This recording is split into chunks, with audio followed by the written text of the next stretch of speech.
5,90,000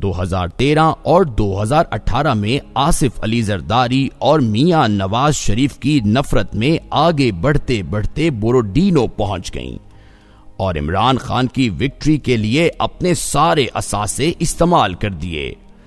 دنیا کی کوئی ایسی تکنیک، کوئی ایسا طریقہ کار نہیں بچا جو عمران خان کو اقتدار تک پہنچانے کے لیے استعمال نہ کیا گیا ہو، حتیٰ کہ یہ اس کے باوجود بھی کامیاب نہ ہو سکے تو ایم کیو ایم کی زندہ لاشیں، پنجاب کے سب سے بڑے ڈاکو، سندھ کے لٹیروں اور بلوچستان کی باپ پارٹی کو بھی عمران خان کی جھولی میں ڈال دیا گیا اور یوں بورڈینو فتح ہو گیا۔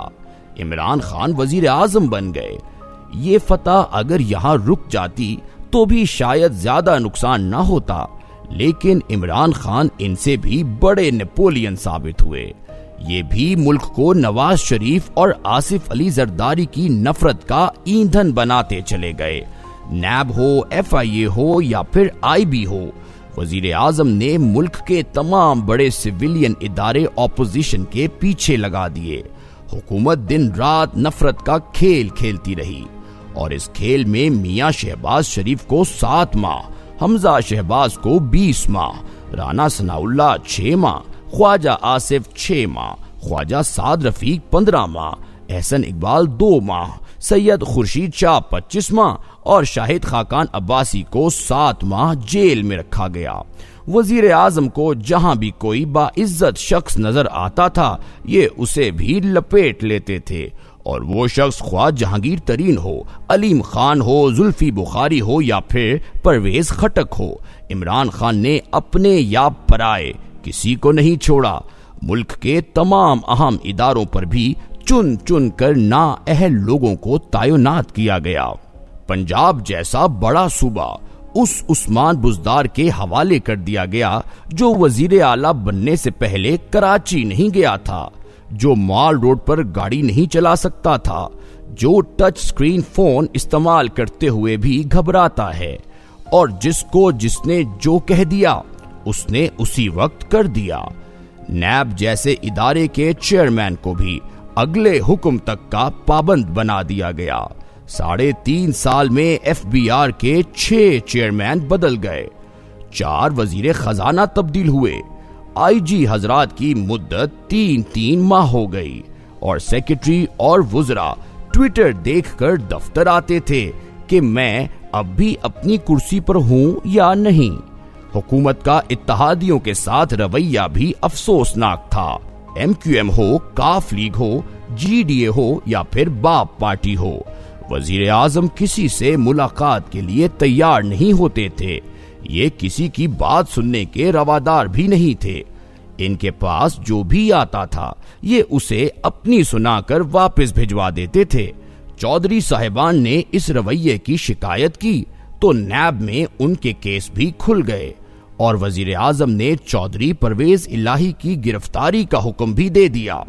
یہ معاملات بھی شاید برداشت ہو جاتے، لیکن حکومت نے اپوزیشن اور اتحادیوں کے ساتھ ساتھ معیشت کا جنازہ بھی نکال دیا۔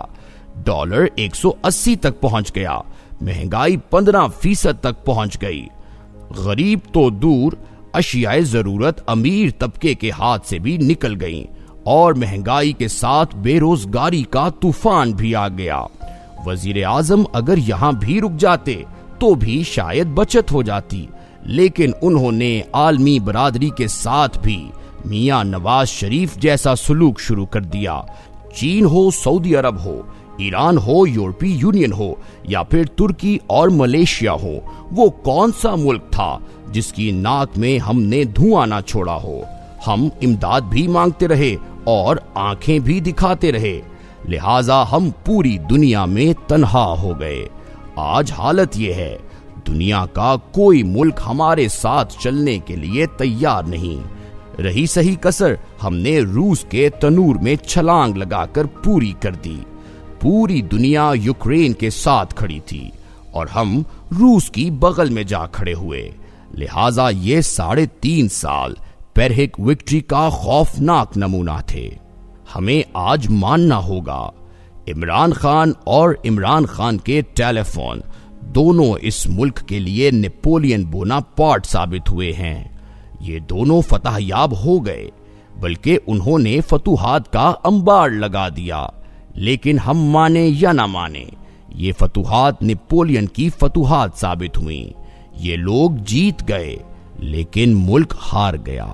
ہمارے تمام ادارے، جی ہاں تمام، زخمی ہو گئے، اور ہمارے یہ زخم کب مندمل ہوں گے ہم نہیں جانتے۔